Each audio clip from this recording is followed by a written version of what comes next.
திருமுறையின் மூலமாக முகமது நபி இடத்திலே முகமது நபி தூதராக அறிவிக்கப்பட்டு தீர்க்கதரிசியாக தேர்வு செய்யப்பட்டு மக்களுக்கு நான் தூதர் என்று சொல்கிற போது அல்லாவை பற்றி ஷார்ட் அண்ட் ஸ்வீட்டா எங்களுக்கு சொல்லுங்கள் என்று மக்கத்து குறைசிகள் கேட்டாங்க. வளவள கொலவளன்னு இருக்கக்கூடாது, ஷார்ட்டா இருக்கணும், ஸ்வீட்டா இருக்கணும் அப்படின்னு. அல்லாஹ் உடனே தான் இந்த சூறாவை இறக்குகிறான். என்ன சூறா? குல் நபியை நீங்களுக்கு சொல்லுங்கள், அவர்களுக்கு சொல்லுங்கள், அல்லாஹ் அஹத், அல்லாஹ் ஒருவன், அல்லாஹ் ஒருத்தன் தான் நம்பணும். அல்லாஹ் ரெண்டு பேரும் நம்பினா அது ஷிர்க், இணை வைக்கலாம். அல்லாஹ் அஹத், அவன் ஒருவன். அல்லாஹு சமத், அவன் எந்த தேவையும் அற்றவன், அவனுக்கு எந்த தேவையும் கிடையாது. அப்போ தேவையில்லைன்னா எதுக்குங்க நீங்கள் பள்ளியாசலம் தொழுவுறீங்க, குர்ஆன் கொடுக்க, ஜக்காத்து கொடுக்க, எல்லாமே நமக்கு தான். அவன் பேரை சொல்லி நம்ம என்ன செய்யணும்? தர்மம் செய்யணும்.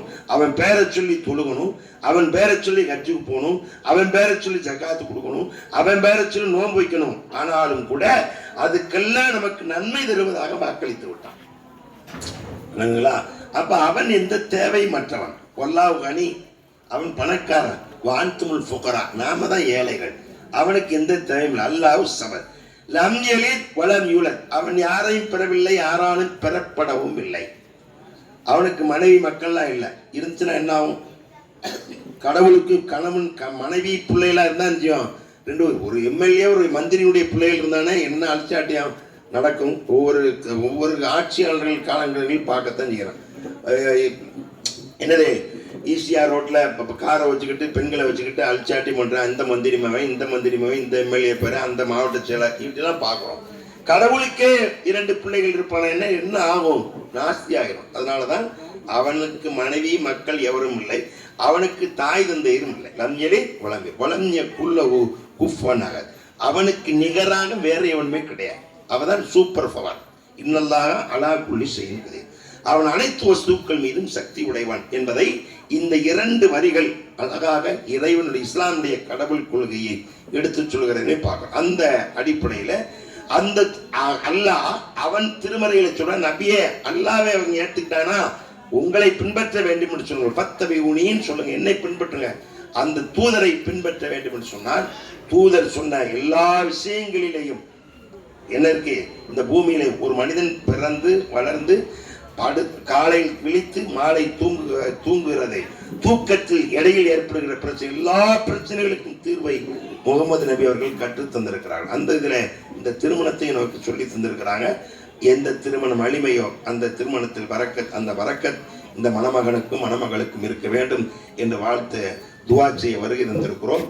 இந்த மணப்பெண் திருமணத்தை பொறுத்த மட்டும் நீங்க எல்லா அநேக திருமணங்களை பார்த்துருப்பீங்க. மணப்பெண்ணின் வீட்டாரிடத்தில் பதிவு செய்யப்படுகிற அந்த பதிவு புத்தகத்தில் மகர் தொகை என்று ஒன்று பதிவு செய்வார்கள், அதை தரமாட்டார்கள். அது பதிவு புத்தகத்தில் கடனாகவே அங்கே பதிவு செய்யப்பட்டதாக இருக்கும்.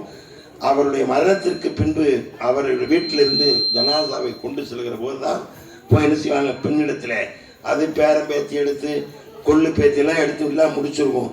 மகர் தொகையை மன்னிச்சிட்டேன்னு சொல்லுமா அப்படின்னு சொல்லி போய் சொல்லுவாங்க. அவர் போய் சொல்லுவார், ஏமா மகர் தொகையை மன்னிச்சிருமான்னு வயசாளி போய் சொல்லிட்டு வருவார். அதுக்கு முன்னாடி ஜனாசா வீட்டு விட்டு போகும். அப்படி அல்ல. இன்றைக்கு இந்த திருமணங்கள் நம்முடைய ஏகத்துவம் சவுதி சிந்தனை என்னைக்கு வந்ததோ அப்போது அந்த திருமணங்கள் எல்லாம் மகர் தொகை என்ன நிர்ணயம் செய்யப்படுகிறதோ, இஸ்லாம் பெண்களுக்கு உரிமையதில்லை என்று சொல்வார்கள். மாற்று கருத்துடையவர்கள் புரிந்து கொள்ள வேண்டும். இஸ்லாத்தில் இருப்பவர்களுக்கும் கூட சில பேர் என்ன செய்றாங்க, என்னையா பொண்ணு வீட்டுக்கு தந்திருக்காங்கிற அளவுக்கு இருப்பாங்க. இஸ்லாம் மகர் தொகையை பெண்ணுடைய அதிகாரத்தில் விட்டு வைத்திருக்கிறது என்பதற்கு அல்லாஹ் குர்ஆனிலே சொல்லி காட்டுறான். வாத்து நிசா சதுகாத்துகின்ற நிகழாம், நீங்கள் அவர்களுக்கு குவியலாக சும்மா 500,000 எழுத வேண்டியதில்லை. அவள் எவ்வளவு கேட்கிறாரோ ஒரு பொற்குவியலையே கேட்டாலும் தர வேண்டும் என்று இஸ்லாம் வலியுறுத்தி இருக்கிறது என்பதை புரிந்து கொள்ள வேண்டும். இஸ்லாம் முழு தூரத்திற்கு அங்கீகாரம் வழங்கியிருக்கிறது. அதோடு மணமகனுக்கு சொல்ல வேண்டிய செய்தி, ஹைருக்கும் லி அகலி அன ஹைருக்கும் லி அகலி. உங்களில் சிறந்தவர் யார் என்றால், உங்கள் குடும்பத்தில் எவர் சிறந்தவரோ அவர்தான் உங்களில் சிறந்தவர். நான் என் குடும்பத்தில் சிறந்தவன். நபிகள் நாயகம் ஸல்லல்லாஹு அலைஹி வஸல்லம் அவர்கள் சொன்னாங்க, உன்னைய சிறந்தவன் உன் வீட்டமா சொல்லணும். வெளியில் டீ வாங்கி கொடுத்தேன், சீரட் வாங்கி கொடுத்தேன், அதுக்கு உதவி வாங்கி கொடுத்தேன். அப்போ பார்த்தா மாப்பிள்ள அச்சா சூப்பரு அப்படின்பான். வாய் கொடுக்கலன்னா அவனா ஒன்றா நம்பர் கஞ்ச பையன் எச்சரிக்கையில் காக்கா வரட்ட மாட்டேன்னு சொல்லுவான். அவன் மனைவி அப்படி அல்ல.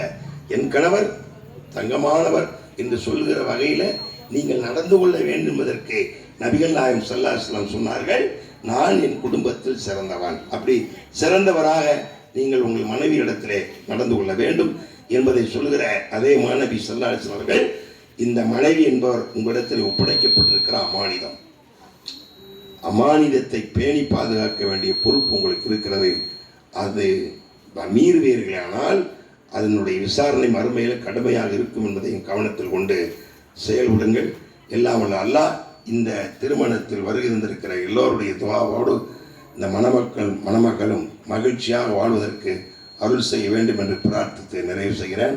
நீண்ட நேரம் பேசலாம், வெளியூர்லேருந்து வந்திருக்கவங்கலாம் போகணுங்கிறதுக்காண்டி சுருக்கமாக இல்லாத இஸ்லாமிய கடவுள் கொள்கை முஹம்மது நபியை பற்றிய செய்திகள்லாம் என்ன செய்யலாம் சொல்லியிருக்கலாம். பெண்ணின் பொறுப்பாளர் சொல்லிடலாமா?